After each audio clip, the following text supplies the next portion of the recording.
Welcome to MyLife Chassidus Applied, episode 525.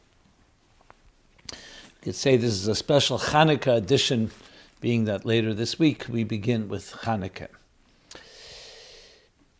This program is dedicated by Moshe Dubov in loving memory of his mother, Basya Bas Moshe. So here we are, coming from Chag HaGeula, Yutas Kislev, as we prepare for the days of Chanukah. The Rebbe in a number of places speaks about this tkufa, this period, because both Yutas Kislev and Chanukah have much in common.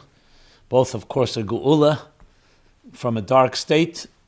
The Alter Rebbe was imprisoned for 53 days, and he was freed.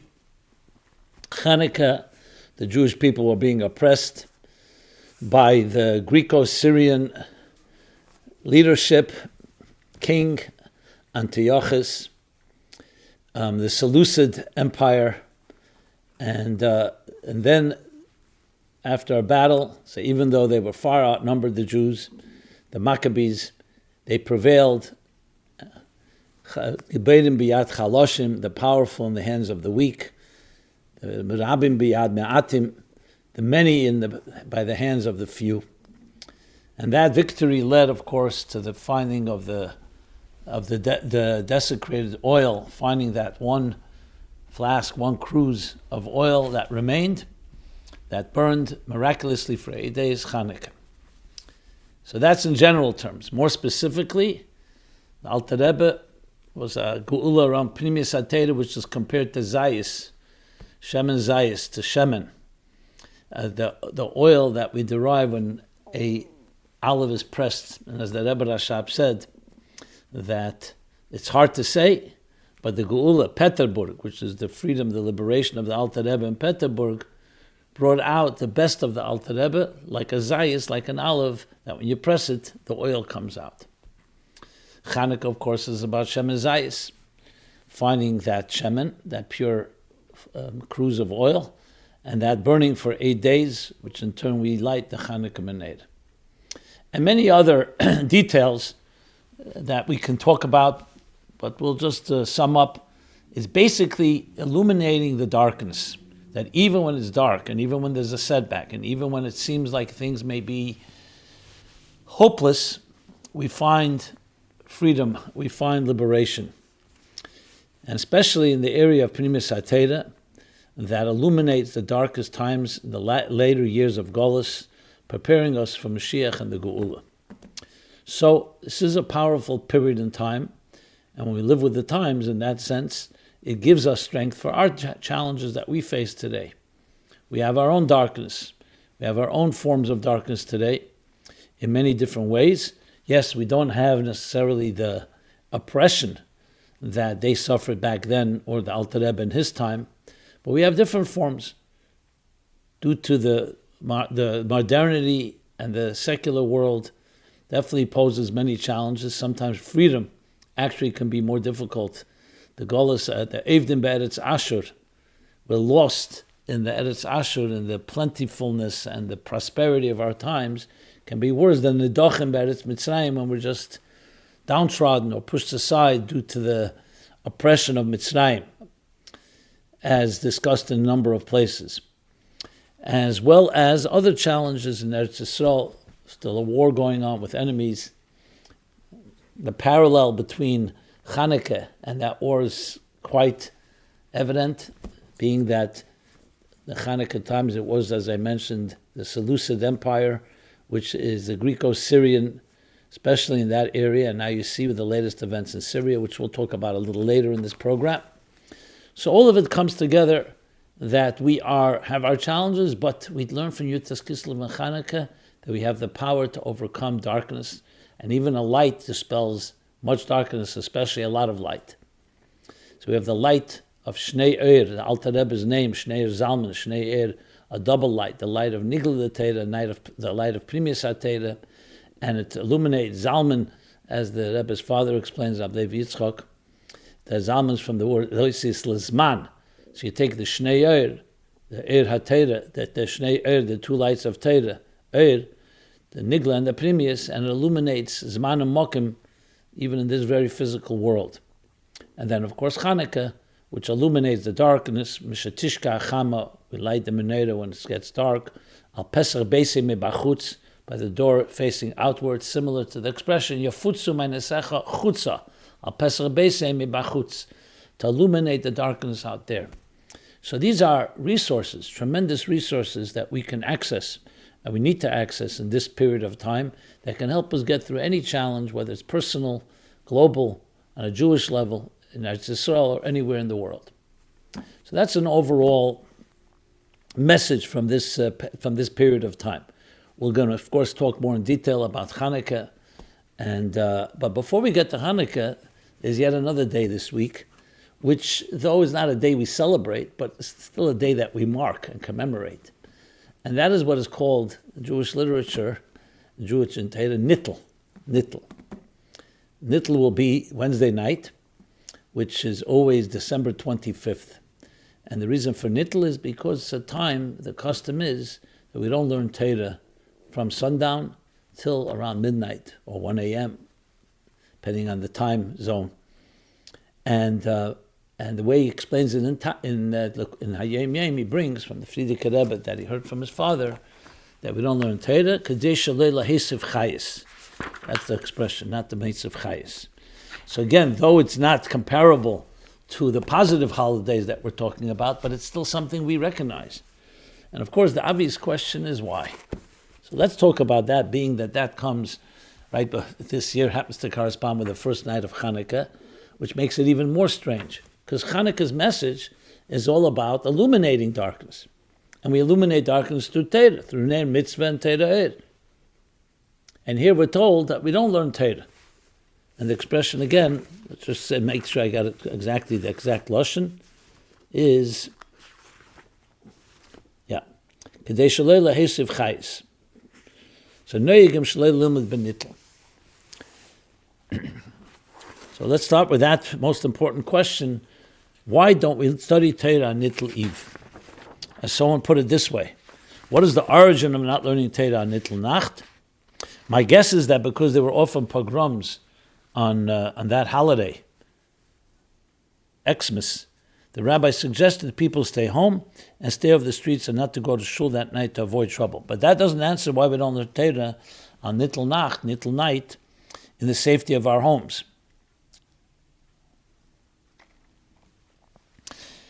It's taught one of the reasons we don't learn Torah is because in the night we don't want to benefit the soul, like he says, Lahisiv Chayis, of the person whose birthday was that day.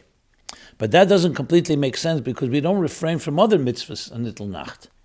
Also, since we follow the lunar calendar, his real birthday may not always fall on December 25th. And if learning Torah can benefit the soul on the birthday of someone who did wicked things, then there are probably many nights in the year where we shouldn't learn Torah. Maybe Shabtai Tzvi's birthday or other similar people who led others astray. And finally, wouldn't it make sense logically to learn extra Torah that night to help offset any of the impure energies of that night? Okay, all very solid questions. Well, before we go there, I want to ask another question. Well, it's a question, an obvious question that comes up. But what does the word Nittel mean? Since we're talking about Nittel. So the Rebbe has a letter from 9th of Tevis, Tavshin Lamed Hey. It's printed in Likutei Sichos, volume 15, page 554. I might as well already mention that there's a very powerful Sikha that I'm going to be citing now, Shabbos Parsha Vayeshev, Tavshin Nun, which was the first day of Chanukah. And there, Siv Zayin and on page 192 and on, he discusses this, cites that letter that I'm quoting now about Nittel, and discusses in general what is this thing with Nittel. Because the biggest question of all is why, besides all the questions we discussed, why not to learn Torah and so on, what exactly is this? In Yiddishkeit, everything is a positive. We're always focusing, bringing more light into the world. And here suddenly we have this like negative. And we don't want to be Meisav Chayis. So there's something deeper going on in this story, and that's very much the theme of the Sikha in Vayeshev Tavshin Nun, which we'll sum up shortly. So, regarding the very name Nittel, Let's start with that, the Nittel. So in the letter he brings, Nittel is remez leheder. Is it from the word nit, Nittel, or maybe another language? And heder means refrain. Heder means lacking. You say something exists, then you say heder ha'ir, the obstruction of light. So it's heder. Sometimes we talk about klippus, from heder ha'ir, meaning from the opposite of light, from holding back light, which is also creates a vacuum. That's heder. V'yesh shemim, the Rebbe says in the letter, nittel meloshen toloi, from the word toloi. V'nittel gam pirish beremis, it says in Roman, which in Italy, neilad, it means man haleda, the time of his birth. All this is that letter. And this footnote, I'm reading footnote 72, he also cites why it's on the 25th of December, since that was one of the questions. Because we go according to the way they count, not the way we count. We're not counting according to the Levana. Being the whole point is about being Meisef Chayis in a forest that ultimately led to Christianity and to forces that were so destructive in Jewish history, so we go according to their date. As the Rebbe elaborates, and you can look that up in that footnote, and that cites also, that brought from different letters from the Rebbe in a few places. But let's address now the issue of Leila Hesav Chais. So clearly, from the very statement, and I have not seen an explanation explicitly in the Sichos about this, but clearly from the fact that say Leila Hesav Chais, and as this questioner points out, there are many things that happen, negative things, and we do learn Torah. On the contrary, Hashkem Ba'arev, V'hem Kolim Me'aleim, we learn Torah in order to eliminate. In so many places, Cherev Pefias, we talk about Torah being like a sword that helps eliminate, helps cut off the supply line, the energy that flows to the negative forces. And we know Divrei Torah and Mekablim Tuma. Torah does not accept any, and does not absorb, does not retain any impurities and any toxins. So Torah is the perfect force to eliminate anything that's a negative. And here we say, so it's not to give any energy. So you have to say two things. Number one, that something about this date and what it brought to is very, very powerful, even in the negative. Secondly, that's connected to Torah. Because remember, you're talking about a person who did know Torah, who learned Torah, he taught Torah. Now getting into all the distortions and so on. So perhaps you can say, because it ultimately led to now 2.5 billion people on this earth who follow this religion that was born on December 25th, and that for them that is the holiday, the birth, that itself is Ashgacha Pratis, as the Rambam says in the end of Hilchos Malachim, chapter 11. If you look at the full Rambam La'am, Rambam Tfus Remi, ironically, Tfus Remi doesn't have what the censor cut out. And there he writes clearly that from the Tamim Deis, from the secrets, mysteries of God's ways, that in some way, he says Yeshua, he says Ferish his name, and Nazareth Christianity helped pave the way to bring the message of Mashiach and ultimately the message of godliness to all corners of the world, even Iyayam, even distant islands. So this is regardless of anything else, that there's something about that. And that you don't have every day. That is something unique. So in a pagan world, it brought an element of faith and belief. And today we actually see, the time of the Rambam, that was like a radical statement. Today we see a country like the United States and so many other Western countries that have embraced values, that have actually Torah values, that have given freedom to people, especially Yidden. It's been a haven for the Jewish people. A Malchus Shel Chesed that was born out of people who are come from that religion, whether they were believers or not. But bottom line is that it came from there. So you see that it has paved the way and made life easier, and actually a haven, like I said, where Jewish life thrives. As I said, the United States and other Western countries. So a powerful force like that had Yenikas Achitzenim, a Yenika, to the point that an individual who learned Torah, who was a student of Yeshua ben Prachya, to the point that brings in Hilchos Talmud Torah, we should not be like Yeshua ben Prachia, Shadocha Eisei B'Shnei Yadayim. He pushed him away. It's a famous story that he was in the middle of Shema, Yeshua ben Prachia, and Yoshkik, his student, came to see him. He was like his last chance. He was already rebelling. And his teacher told him to go away because he was in the middle of Shema. He didn't mean to reject him. But that was his message. So we see from that, what came out of that. I remember the Rebbe Nafabringen in the Mems, he said, look at the tzoros, the problems that came out from one rejection of a student. So he was a person that came from the world of Torah. And he brought on so many tzoros, how many problems, how many deaths, how many killings in the name of this individual Jew. So it's not just another individual. So you see such power. So symbolically, this is how I'm trying to explain it, we don't learn Torah a few hours in order not to be Meis of Chayis, in the negative side. But you can't say that the not learning Torah is actually, God forbid, not bringing Elokus into the picture. Because sometimes we do so positively, sometimes we do so negatively. And a famous story with the Frierdiker Rebbe, the Rebbe explains, when he was in prison, and they asked him, he was refusing to cooperate, so they wanted to drive the fear into him. They said, do you know where you are? So he said, yes, I'm in a place that's potter from a mezuzah, in a stable, and other places of impurity. It's potter, you're not supposed to put up a mezuzah. So the Rebbe explains, by doing that, the Frierdiker Rebbe was actually being mamshech elokus, because that's a mitzvah. That itself is a tzivah in Torah, not to put up a mezuzah. So sometimes the shmirah, the godliness comes through putting a mezuzah in the places you're supposed to put a mezuzah. And sometimes you get the hamshacha through the negative by not doing. So our not learning a Nittel is actually a positive in that sense. The Rebbe brings similarly regarding not saying tachnun on certain days, Shabbos, Yom Tov. The Rebbe says you have to say that by not saying tachnun, you're mamshech everything, the positive things that tachnun brings down. But you're doing it by not saying it. Or like we talk about shofar on Shabbos. You don't blow shofar, so it says because we have the hamshacha through Shabbos. And many, many other such examples. Each one just to capture this idea.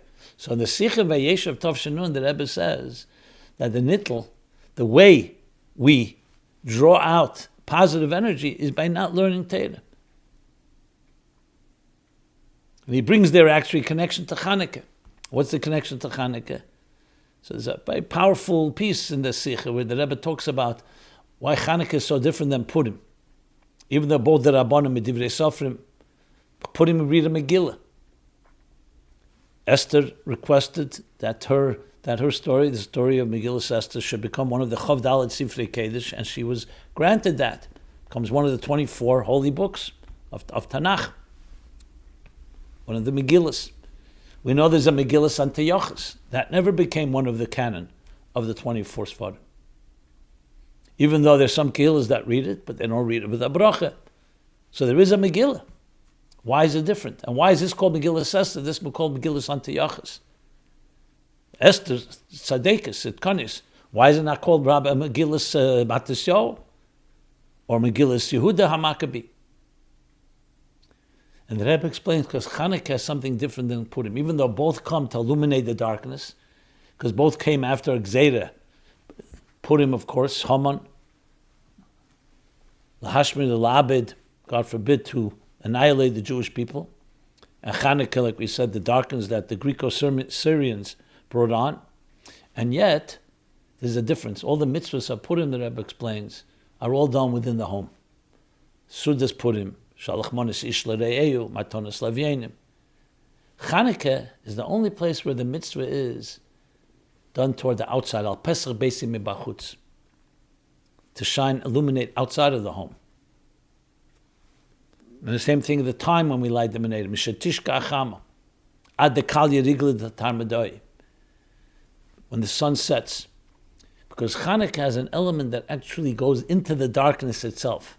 Not just brings a greater light, but transforms darkness itself. And that's why the Megillah is called Antiochus, on the negative, because it's transformation of the negative. And it's not become one of the Chav Dalet Sifrei Kodesh. So it's still outside of the tchum, outside of you could say, the domain of holiness, of Geder HaKedusha. And that's what Chanukah is mamshech. And similarly, Nittel. You're going to a place where we don't learn Torah, not to be Meisav Chayes, but the not learning itself is a powerful force. And the Rebbe brings there, the Frierdiker Rebbe told the story that on Nittel night, the custom, they would play chess, and the Rebbe Rashab would stand there and watch and learn Avedis Hashem, Heiras and Avedis Hashem. He didn't give suggestions because you don't help somebody in the middle of playing chess, but he learned the Heiras and Avedis Hashem, lessons from Avedis Hashem from chess moves. He also brings there by the Bocher, the Rebbe said that he heard that on Nittel night, a night he reserved to what? To fix the patches in his clothing, to sew or knit anything that was lacking. So you could see, the Rebbe says that you have to use Nittel also for a positive, not through learning Torah. Shach has Chochmah in it, and you can learn Avedis in Yonim and Avedis Hashem. So there's no such thing in Yiddishkeit of just not doing something. Even when you don't do something, you're doing something. And you use it as wherever you can for a positive. Similar to the way the Rebbe explains the 3 weeks and the 9 days. So there are things you're not allowed to do. No weddings, there's no simchas. And yet, Pekudi Hashem Yesharim Mesam Chalev, wherever possible, you can make siyumim. Wherever possible, the Rebbe says we have to use it because it's not a 3 weeks or 9 days to do nothing and avoid. The only thing, we do it not through the positive direction, we do it through the refraining. Like you say, Yosef v'lo yover aveda ki lo asa mitzvah. A person who sits, refrains from doing an aveda is like they did a mitzvah. So that explains many of the questions that were asked, maybe all of them. And obviously there's the physical reasons. He mentioned pogroms or the safety, for safety reasons. But you're pointing out, today we don't have that issue. And at home, you can learn Torah at home. But that all honors that. So in a way, Nittel actually taps into that energy, that negative energy, and taps into it to help draw from it positive. The positive side that the Rambam says, liyasher asaderech, to pave the way toward the Geula and Mashiach. One more question: is it a mitzvah to play chess on Nittel night because it exercises the brain so it can be warmed up and ready to study Torah the next day when it's allowed?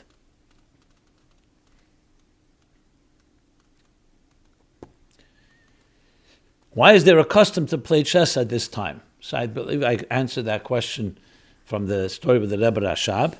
A mitzvah to play chess, it's a way to fill the time. And as I said from the Rebbe, but being that we're on this, the Rebbe continues and says, so on Nittel night, it's a good time to be mizbein in the story of imagining the tziyur of the face of the Rebbe Rashab. Today we have a picture, the Rebbe says, so you could imagine even someone who didn't see the Rebbe Rashab. And imagining how the Rebbe Rashab gave Hiras and Avedis Hashem. So that's something we could do on Nittel. Again, using that time in a positive way.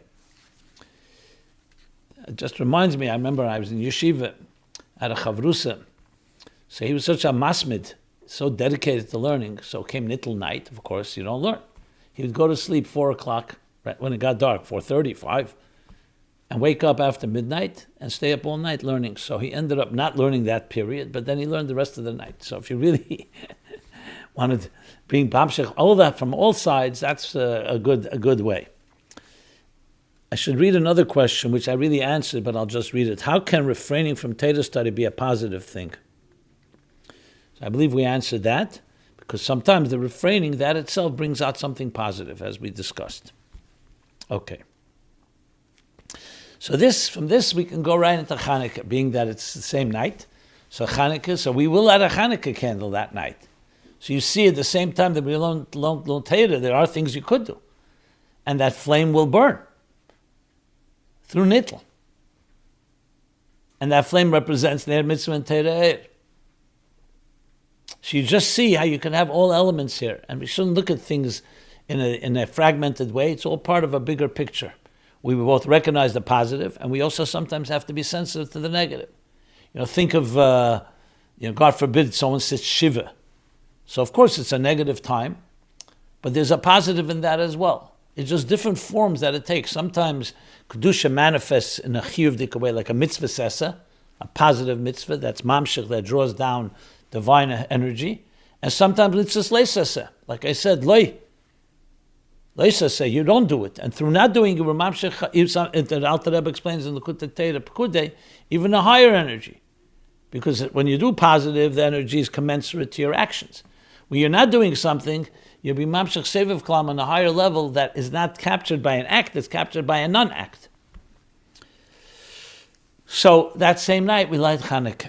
So let's move and segue now into Chanukah theme. So go, okay. So with that, let's go through a whole bunch of questions that came in.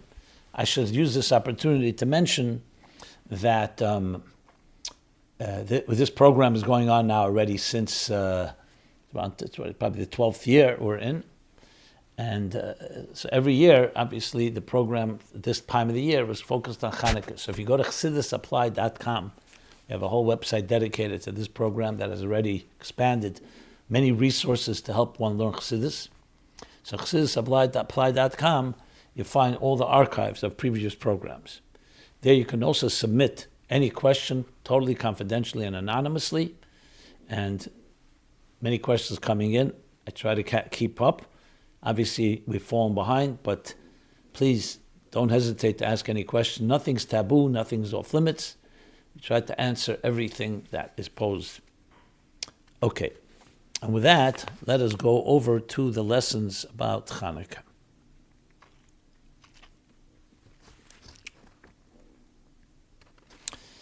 Before I do that, I do want to go back a moment to the playing of chess.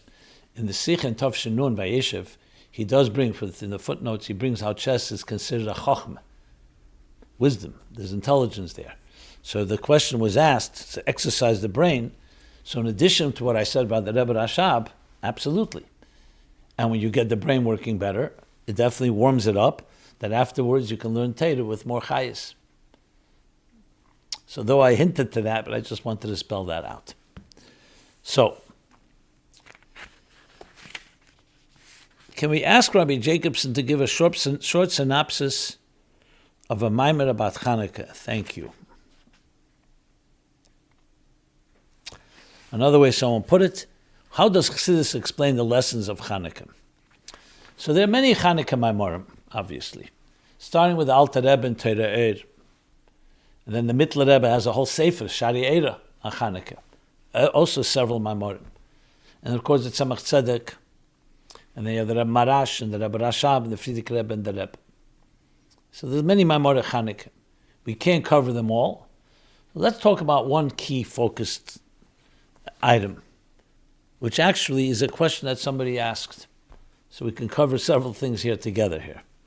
Why do we mark this holiday by lighting candles and not by commemorating the victory in the war with our enemies, or over our enemies? Yeah. Why is the main emphasis of Chanukah the miracle of the lights and less emphasis on the miracle of winning the war? If we didn't win the war, then we wouldn't have been able to light the menorah for one night, let alone 8 nights. Correct.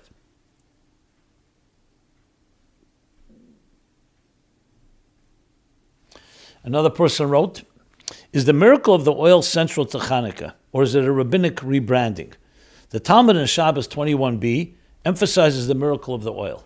My Chanukah, and goes on to speak about the discovery of the oil, and then it burning 8 days, though it only had enough oil for 1 day. But historical accounts like the Book of Maccabees focus more on the military victory. Was the oil miracle highlighted to divert attention from the Hashmonaim's political ambitions, which were not in line with traditional Jewish leadership roles? Okay. So the Maimorei Chassidus, and here's a good synopsis of some of the Maimorim, asked this question very directly.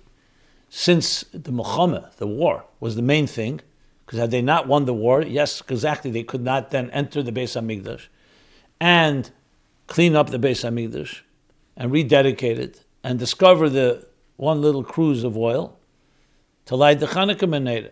Well, that would not have happened. So why is the Milchama almost completely not remembered? Now, not completely not. We do talk about it in Haneder Salolu, Ala Nisim, I should say. In Haneder Salolu, there is a nusach. We don't say it Ala Milchamas, but in Ala Nisim, that we say Shemoneh Esrei and benching, We Beferish talk about this. I mentioned before. Giberim biyad chaloshim, rabim biyad me'atim. So it is mentioned, but not with the same emphasis. Especially the Gemara says, "My Chanukah lights." The main mitzvah of Chanukah, even though we can include it in Hallel and other things about the war, the main thing is the lighting of the menorah. So to use the language from the Alter Rebbe, especially the Mittler Rebbe and Shari'era, he says, because Ikar Hamnes hoya be'inyan shal ner mitzvah v'teira. In Purim, by contrast, the main ness was Pashut, the saving of the Jewish lives. Haman wanted to kill every man, woman, and child, noshim v'taf. And the miracle was that was reversed. Chanukah, Antiochus, and the Greek or Roman Syrians were not interested in killing the Jews. They did kill Jews when they defied them. They were interested in Hellenizing them, in misyavnim, getting rid of, we say, lahashkichem teirasecho, lavirim achukid etzeinecha. What's the diuk there? Teirasecha. Teira good as a book of ethics, a book of philosophy, a book of values, no problem. What do you say, teirasecha? The gedusha of Teira, the holiness of Teira. Mitzvahs as a system of ethical and moral system, all good, but why chukid etzeinecha? That is God's mitzvahs. Asher kedeshanu b'mitzvesa v'tzivanu. They wanted to eliminate the divine element in there. So it wasn't a war, as the Levush says, over the Gashmis of it was the Ruchnius. And what is the Ruchnius? Ner mitzvah v'te'er, the Gedusha. So therefore, the war is not, we don't commemorate the physical war, though that was the cause for the miracle of the lights, but we celebrate what the Ikar war was about, the spirituality of Judaism. That's what they defiled. That's what they wanted to desecrate. The Beis HaMikdash, the Kedusha, the Kedushanu b'mitzvaysev, Teiras Hashem.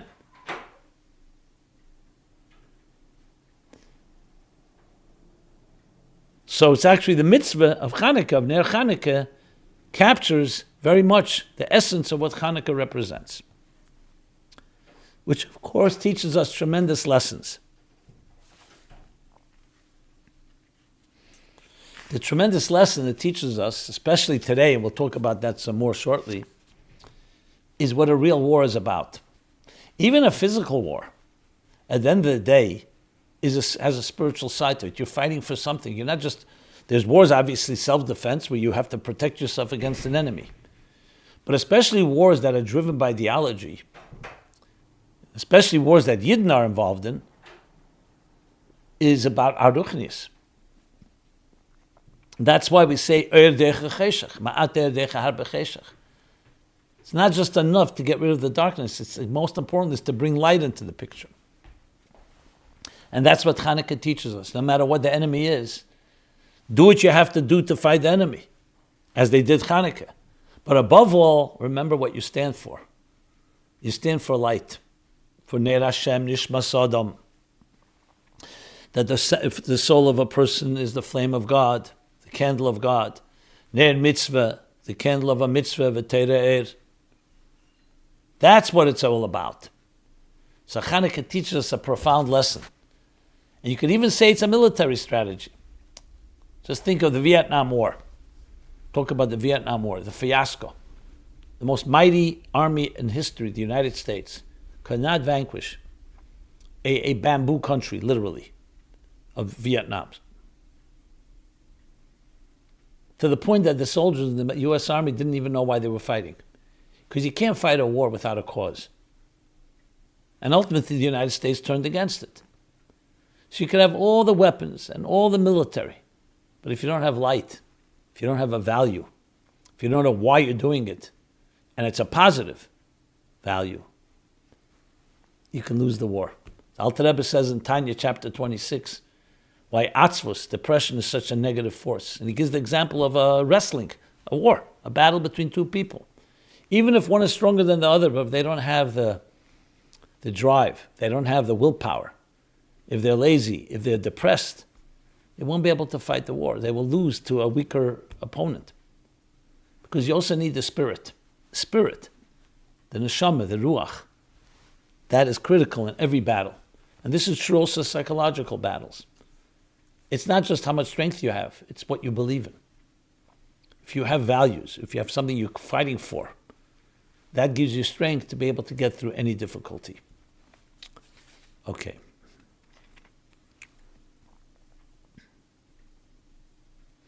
So now comes the question, since the Chanukah Menorah represents the rededication of the temple Menorah, which was defiled and desecrated, to the point we call Chanukah, Al Shem Chanukah Samizbeach, rededication of the altar, but it's also rededication of the Menorah. Why it's called Chanukah Samizbeach? Another discussion. Antiochus defiled the Mizbeach also, as we know, in horrible ways. Why is it, so since it represented rededication of the temple Menorah, why is it different in so many ways? 8 instead of 7 candles, kindled in the evening and not in the morning, at the door facing outside, not inside the home, like the Beis Hamikdash, the Menorah was inside. Lit by every Jew, not just the high priest. So let's read the question as it was written, more detailed by several people. If the Menorah in the Beis Hamikdash has 7 branches, why does our Menorah have 8 branches? Does the 8th branch represent an energy above the natural order of the world?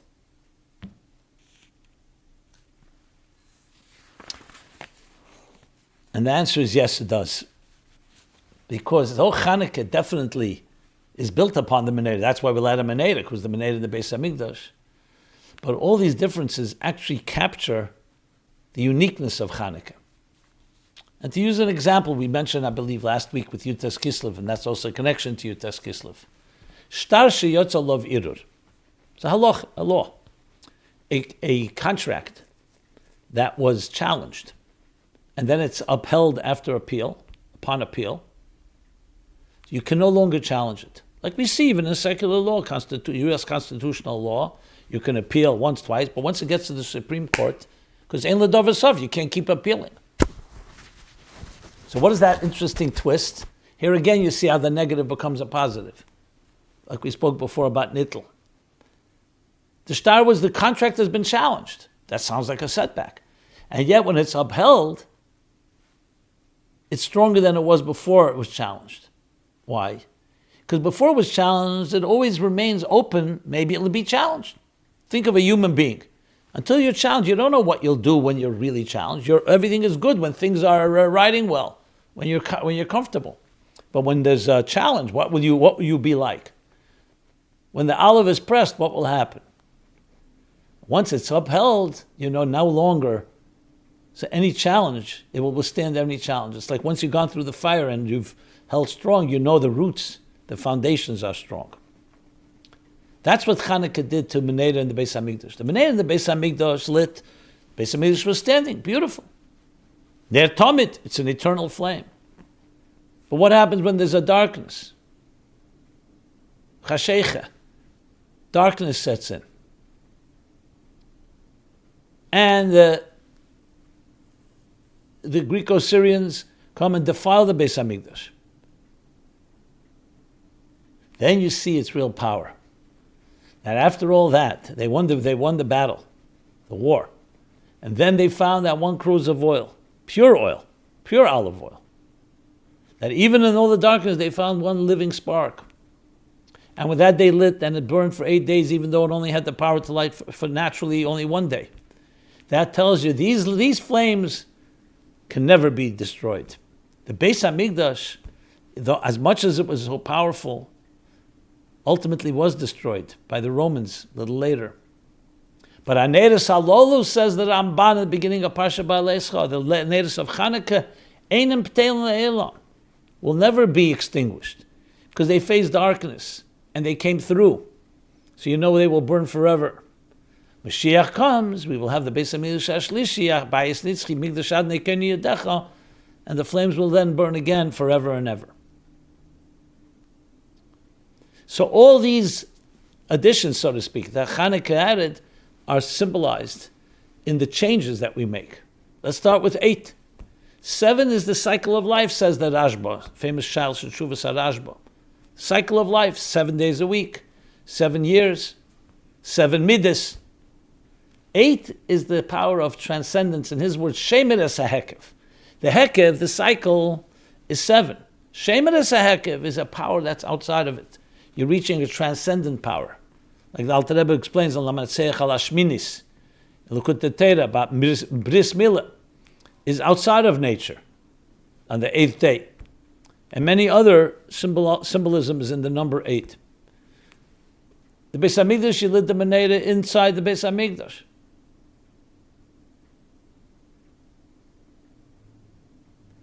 Chanukah, we light al Pesach Beisei mibachutz, by the door facing outside, because the power to illuminate the darkness. Beis HaMikdash, you lit the menorah, different opinions, but in the morning, Chanukah, you don't light in the morning, you light in the evening.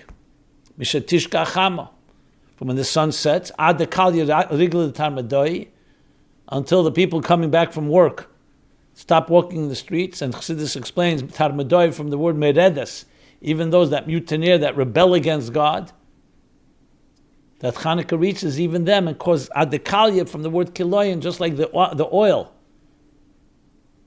The oil is absorbed and sublimated and drawn into the wick and becomes ner mitzvah and tere'er. So too, the tarmadoi become kalya rigel tarmadoi. Transformation of the outer forces. And it's lit by every Jew. Not just by a Kohen Gadol. A Kohen Gadol is a very unique person. He's unique. Chad B'dari is one in the generation. And here it's lit by everyone. The minik poshet is that everyone lights in a family. And every night we add Mahadrin Mina Mahadrin. So all that captures the unique power of Chanukah. And in a way, Magdim Raful Lamaka. Chanukah happened during the time of the second Beis HaMikdash, but a little while later would be the destruction, Rachmana litzlan, of the temple. But we have Chanukah to be with us throughout history, throughout Golus. And Neres Halola in B'Teil Le'elam.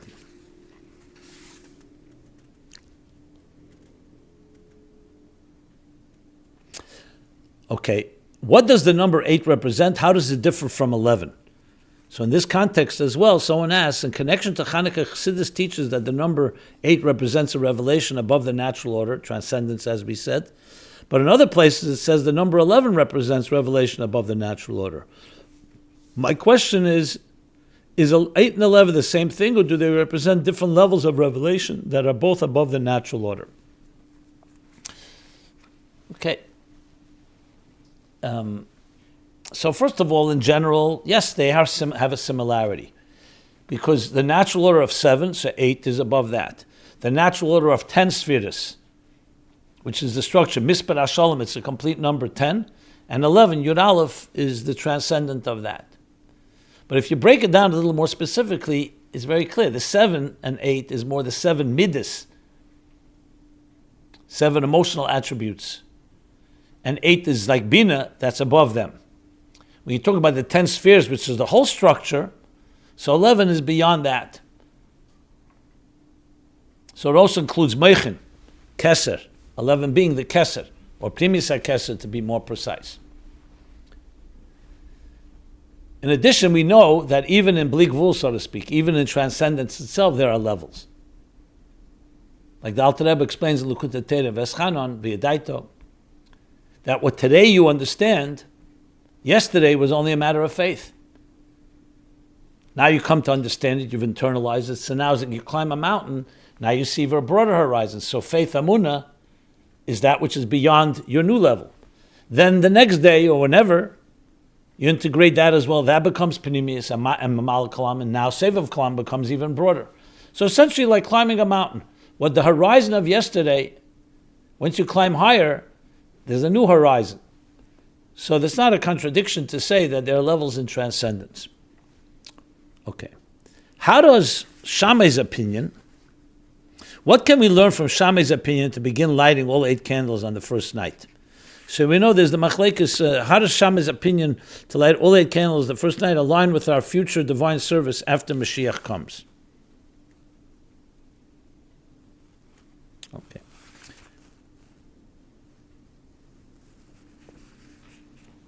So there's the machlekes between Shammai and Hillel. Halach is like Hillel. That's one of the reasons is that we say Chanukah is Rosh Hashanah, Ches Neides, V'Halach Kebeis Hillel. that Hillel says you light Mailim B'Kedesh. You go every day, you increase in holiness. First night, 1 candle, second candle, till the last night, 8. Shammai says you go like Pori HaChag. Sukkot corresponds to Chanukah, which we'll discuss momentarily. And the Pori HaChag that were offered in the Beis HaMikdash on Sukkot were Keneged Shivim Umis Elam. And you go Peches V'Helech. You start with more, and then you work your way down. As we say in Musaf, in davening of Sukkot. So the Chanukah is also that way. So the Tzemach Tzedek and Eira Teira discusses these two, because they're both Elu Ve'elu Divrei Elokim Chaim, and each one has a quality that the other doesn't have.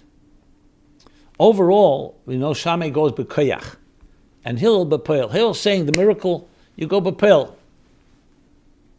What's B'Poel? B'Poel, the first night is the first candle. Shammai says that right away when they found the cruse of oil, it had the power of 8 days. So go by that potential, the potential of 8. And then you work your way down till you actualize it. 8, 7, 6. The Tzemach Tzedek and Eira Teira on Chanukah discusses this. Now is not the place to go into it, but you can look it up there. Where he talks about the Pori HaChag. If you want the exact page, let me see if I can give it to you. I believe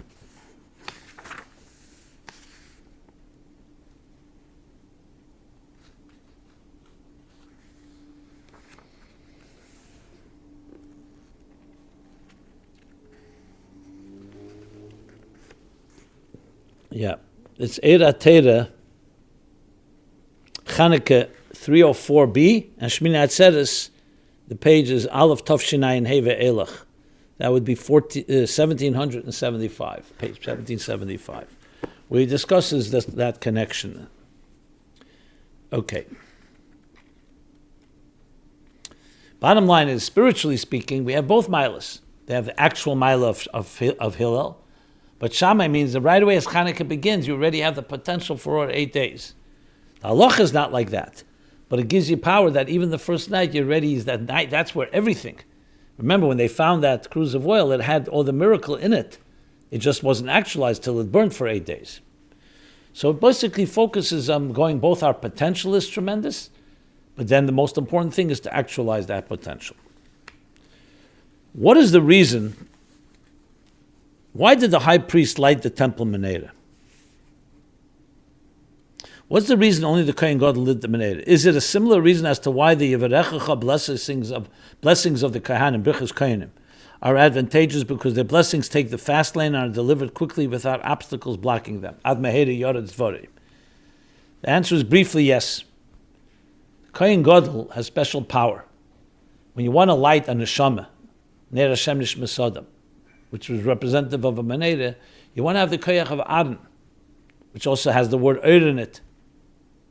As explained, as someone writes us well, in the Maimer Vayikra al Aaron by the Mittler Rebbe, he focuses on Aaron's role and discusses the priestly light of in the context of Chanukah. How does the role of the priestly light differ from our complement or how does it different or complement the Chanukah lights? And what does this teach us about leadership and spiritual enlightenment? So exactly that. So the Kohen Gadol, just like Moshe Rabbeinu is the teacher Torah, so the Kohen Gadol helps ignite the souls of Yidden. He speaks about this in Samach Vav, the Maimer Vayelech Ish Beis Levi, and other places. The power of Aaron the Kohen Gadol, how he helps get to flame. It's like, think of it as a master teacher who's able to inspire. Now, in the time of the Beis HaMikdash, obviously that was the way it was. Today, Kalkolos and Zer Takanosan, just like the Beis HaMikdash, only Kohanim brought karbonos. Today we all daven. Tfilas Keneged karbonos tikkun. And we can build a mishkan anywhere, spiritually. So we also have the Kohen Gadol within us. Like Yom Kippur, by the Avodah we say, just like the Kohen Gadol went into the Kodesh Kodashim and prayed, we also pray. So there's a Kohen Gadol in each person's neshama. So Chanukah again has the power, as I said, not just the Kohen Gadol, but every one of us. Obviously, we want to have the mile of both. So, L'osad Lavi, when Mashiach comes, the Kohen Gadol will return. Moshe v'Aaron Yehimon, Moshe and Aaron together, and Aaron will light the menorah. And it's always a constant journey. So you always want something of a greater caliber. Even when we light Chanukah, we're reaching deeper into the Kohen Gadol within us to light the menorah. That's the brief and the answer to that question. Okay, there are more questions regarding the Shmeina. Someone asked the question, who are the 7 shepherds? And what is the connection to the 7 branches of the menorah? So the Shiva Reim is cited in Torah, of course. They're like the Shiva Ushpizin, Avram, Yitzhak, Yankov, and then we continue on. There's different opinions on the rest. So the Shiva Reim. So someone says, do we add an 8th shepherd to correspond to the 8 branches of the Chanukah menorah? So there's the Ches Nesiche Adam. So we do have an 8th, as he explains in Torah, if you want to look it up more in detail.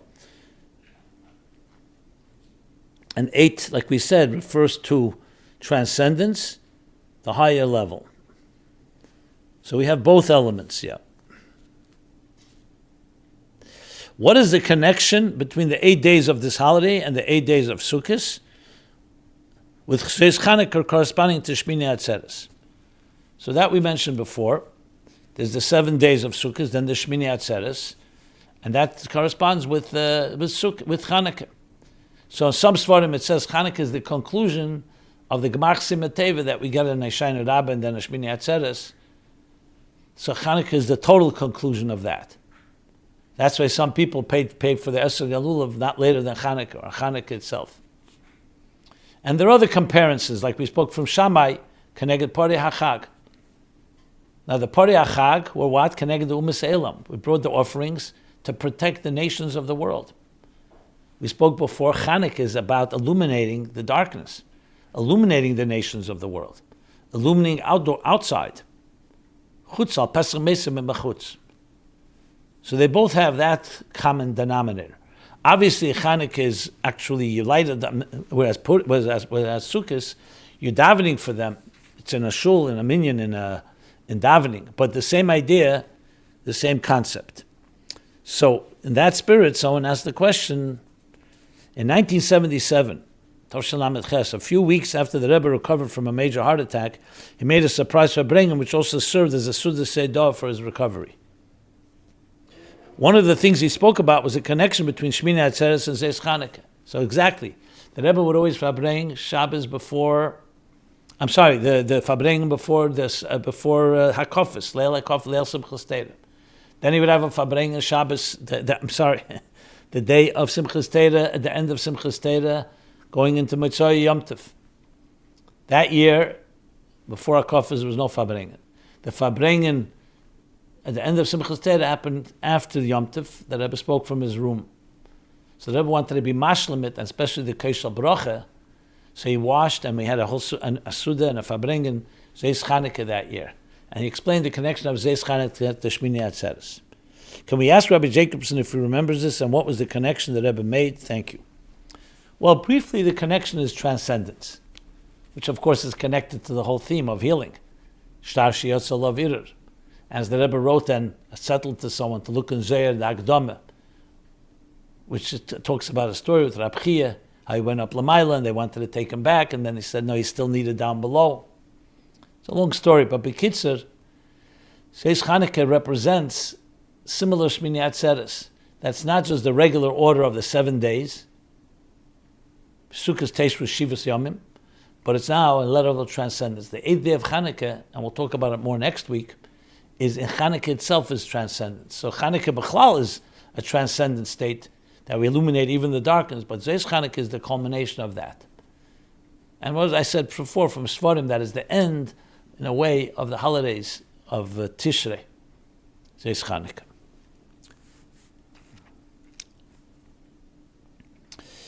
So now a few more questions about Chanukah, and then we'll see more how much more we can cover here.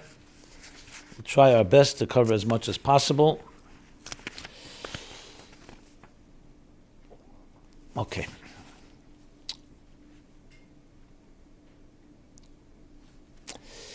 Here's the question. Is it appropriate to give gifts on Chanukah?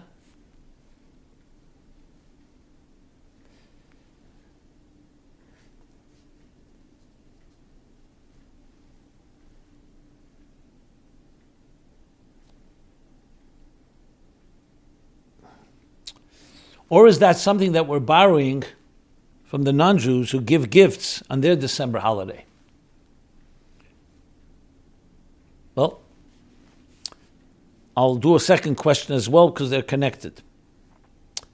Is it appropriate to display blow-up Hanukkah decorations? Have you seen the blow-up Hanukkah decorations, large dreidels, menorahs, etc.? They go on the front lawn. People put them up for the last week, all already through Hanukkah. Is that Purim and Nissa? Is that publicizing the miracle? Like same as a public menorah and a menorah parade? To me, it seems a lot like decorations of the other holiday, Lahavdil. What do you think? So a similar question.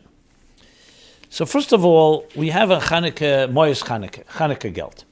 That's gifts.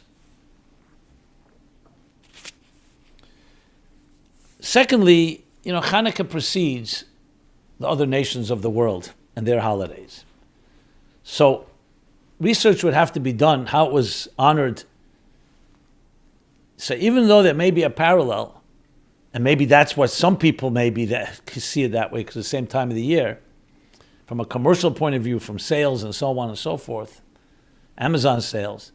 But the fact of the matter is the idea of giving gifts to our children, as I said, Chanukah geld, and it just shouldn't be instead of Chanukah geld. I don't see, and I've not heard from the Rabbeim or from anywhere, halachic problem with it. And once it's become a minig Yisrael, just like saying we're not going to talk about Mashiach because that religion talks about it. It's not quite the same, obviously. Mashiach is a Iker from the Yud Gimel Ikrim and a foundation of Yiddishkeit. But I don't see, as long as it's used for Kedusha, and you're giving gifts that are al pi halacha, acceptable gifts. And it's saying clearly, Chanukah now, and Chanukah is a time to share. We make parties, Fünfte Lichtel, or all nights of Chanukah. Now, if someone has something on this that I'm not aware of, please share it with me, and I'll share it with the public. But that's the take on that. The same thing with no, it's not a mitzvah to blow up menorahs and the other Chanukah symbols, as you point out, dreidels. But is it something they're not allowed to do? Chanukah menorah, especially public menorah, the Rebbe made a very big thing about it. It's Purim and Nissa, absolutely, publicizing the miracle. But if it can help, again, in Yiras Shamayim and Kedusha, like you take a mitzvah tank and you have different Chanukah symbols. You have a big menorah outside of the JCM, the Jewish Children's Museum.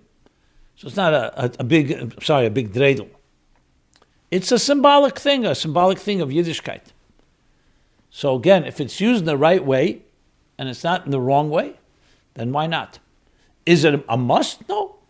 Is it a minig Yisrael and Chanukah to do that? Also no. But like many things, as long as it's used in Kedusha and it helps publicize the mitzvah and the nes, then I would say perfectly fine. If you still have a question, you could ask a Rav. Again, I have not heard anyone saying not to do any of these things, but something I'm missing, please let me know. Okay.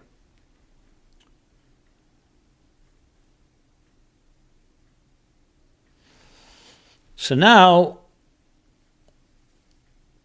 someone asks a question in this regard. Help me resolve a disagreement with my spouse. Can I give a Chanukah gift to my children before the actual holiday?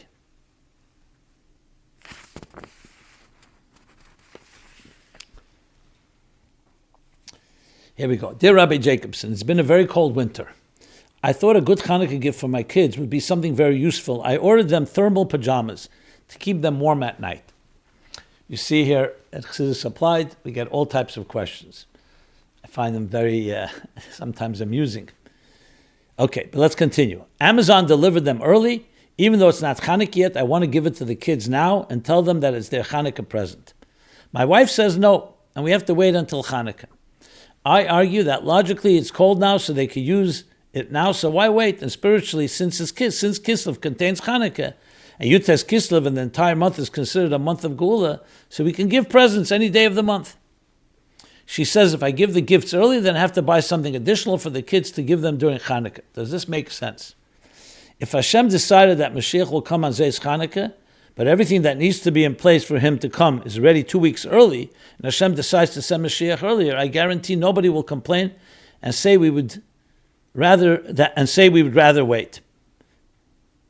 Okay, so let me give you, I'm not going to call it King Solomon advice, but because Shalom Bayis is such a ikr, and actually in Hilchos Chanukah the Rambam says that, at the end of Hilchos Chanukah the Rambam says that we actually light a Chanukah candle if we only have money for one over a Chanukah, we actually light a Shabbos candle, over a Chanukah candle because Shabbos is Shalom Bayis, and Shalom is the biggest thing of all.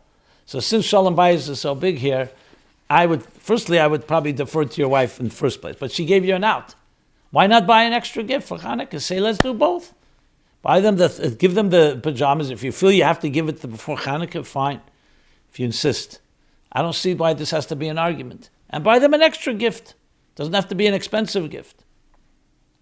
So option 1 is to do that. Option 2 is to wait till Chanukah to give it. I don't see the rash. We're talking just a few days. And will they be warm in bed even before Chanukah without thermal pajamas? I'm sure you could figure it out just like they were there before. They slept before without those pajamas. So that's what I think, and that would be the greatest tribute to Chanukah. Like I said, Sof Hilchos Chanukah tells you that it's not the Chanukah is the most important candle, but it's Shabbos candle. Shalom Bayis is even more important. Not to in any way take away from Chanukah. Okay. Since we're already about disagreements, someone else writes, help me settle a peaceful disagreement with me and my wife. Is snow a blessing or a nuisance? She thinks because snow is white and covers everything beautifully, that is a representation of the purity of the essence of Hashem. I think although snowfall looks beautiful through the window of your warm house, when you go outside in the real world, it causes more work to clear the roads. It causes more car accidents, more injuries from people slipping on the ice, etc. I don't feel that something that represents pure Elokus can cause problems. I think Hashem and His essence are only good. Her counter-arguments is that during the Rebbe and Rebbetzon's wedding, there were pickpocketers going around stealing from people's jackets while they were dancing. She says when too much goodness is revealed, then it creates an opportunity for evil to try to get into the situation too. What's your opinion? So here again, I don't see a reason there should be a disagreement. In Chassidus it talks about Shno, Shaleg, Geshin, Lamed, Gimel, all in the all numbers of 3, 330 and 3, 333. And it's Mamshich Nyanim from Levushel K'tlag Chiver, Atik Yemen, the highest levels of Pnimius HaKeser, whose garments are white like snow. So there's very high levels. I've written about it a number of times, the power of snow. So in that sense, absolutely. When it comes down below, then yes, it can get dirty and it could be icy and it can cause problems. And your wife is absolutely right. There are things that are very great high levels, but yet when they come down into this dirty world, they can be sometimes defiled. So I don't see the contradiction. Why can't both of you be right? It depends how you use it. Like anything in life. Snow is used properly, it can do tremendous things. Tremendous hamshachas, sabrochim min hashamayim. The whiteness of it is the purity. At the same time, we all have bchira, and it could be used in different ways. That's what I would say. And the problem is resolved. Now that we've talked about Chanukah, let's just conclude with a few key points about Chanukah in our times today, with a war being fought out there. What are the lessons? What does Chanukah teach us about today's war?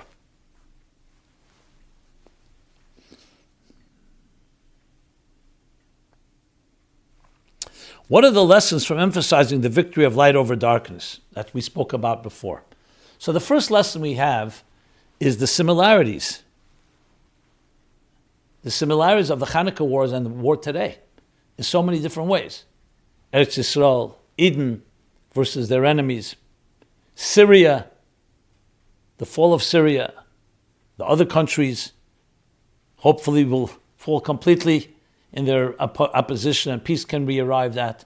and I say mean a permanent peace with righteousness and the return of the hostages and everything that has to be done in a proper way. But also tells us about the attitude. Our war is not a war just against darkness. It's about light over darkness. We remember not the battle and the victory of Chanukah, we remember the light. And this too, we stand for something. Eretz Yisrael stands for something. Yidden stand for something. To bring light into this world. Neres lahoyer. Ner mitzvah v'teira through Ner Hashem nishmas adam. And that's to bring it to everyone in this earth. That we all should be bearers of light, menorahs, walking menorahs. So that's the obvious lesson. What is the connection with Syria? So as I said, the war with Antiochus, he was a Syrian king. The Seleucid Empire spread all over, but Syria and Damascus was a key element to that. So the war with Syria and the victory. So thank God this time it wasn't a direct war, even though Syria was at war with Israel, but it didn't attack Israel. The Eibishter took care of Him Kolim Eleim, L'Makim Mitzrayim B'Bcherehem, that they turned on their own. And hopefully this is a stepping stone toward a proper stabilization and peace with Eretz Yisrael in the real true way. Should we be praising God for the fall of Assad in Syria and other victories over our enemies? So someone writes like this. Last week we saw a miracle in Syria that the dictator Assad and his government fell without a real fight. Most of the Syrian soldiers were afraid and removed their uniforms and ran away. This is reminiscent of when Sancheriv's army was going to attack Israel, and overnight all his soldiers got scared and ran away and didn't do the attack. After that miracle, it's thought that Hashem wanted to send Mashiach, but Chizkiyahu didn't say Hallel and praise Hashem, so Hashem decided to wait. If we recognize the patterns, we can see that after this type of miracle, the next thing that could happen is Mashiach coming. But we shouldn't make the same mistake Chizkiyahu made and lose this opportunity. So I want to publicly say, Hoidu Hashem, Kitev, Kilei Lemchazdei, and I hope others also praise Hashem in their own words. And may it be Hashem's will that we all spend Chanukah in Israel with Mashiach in the Beis HaMikdash. Amen. So I totally concur. And yes, absolutely, you praise Hashem for any miracle. But obviously you have to talk to Mashpia, Tarov, to say how you're going to express that praise. And it's not over yet, so we have to remember, we have to keep that in mind as well. Okay. Is this part of the Geula process? In Chabad Chassidus, Chanukah is linked to the ultimate redemption because it shows the power of Torah and mitzvahs to overcome darkness. Given the current state of the world, how can we see Chanukah as a microcosm of this ongoing redemption process? Well, it's very clear. The whole point of Chanukah is to continue to bring godliness, the godliness of light, the light of Hashem, Ner Mitzvah V'Tereir and Ner Hashem Nishmas Adam into the world. So the culmination of that is obviously when we V'Hoya Eir LeHilom, and the Eir of Hashem will be V'Nigla Kved Hashem V'Rol Kol Bosa Yachda, that the whole world will be consumed with godly light. So clearly it's all part of it. Haneres Halola Eina B'Telim LeElam. These candles will never be extinguished, and we will march with them straight into the Geula when we have the Beis HaMikdash HaShlishi, with the Menorah and the Beis HaMikdash returned to us and rededicated. So it's all part of that process. And we have to see it as such and act accordingly.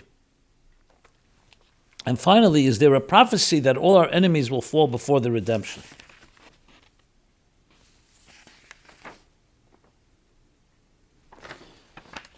Well, yes, I quoted a few weeks ago the Zohar, Seif Parsha Va'era, and the Zohar, Seif Parsha Balak, and other sources that say at the end of the time there will be confrontations from the Arab Muslim world, Christian Western world, Rome, Syria, and these different countries, and the end will be Yisrael Esachayel, that we, the Jewish people, will be victorious, like the Yalkut Shemini says. Don't be afraid because I did this all for you. Higiyaz man gulaschem. This year we have seen the demise of Hamas, Hezbollah, the Syrian regime, and soon the Houthis in Yemen. Should we start packing our bags now and getting ready to go to Israel? Well, packing your bags, Beruchni, is for sure.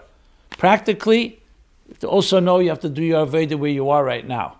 But in Inyan, absolutely. Open your eyes, the Rebbe said, and see these simonim. He said about the Yalkut Shmeni I just quoted, and we can look at the events today and see it that way as well.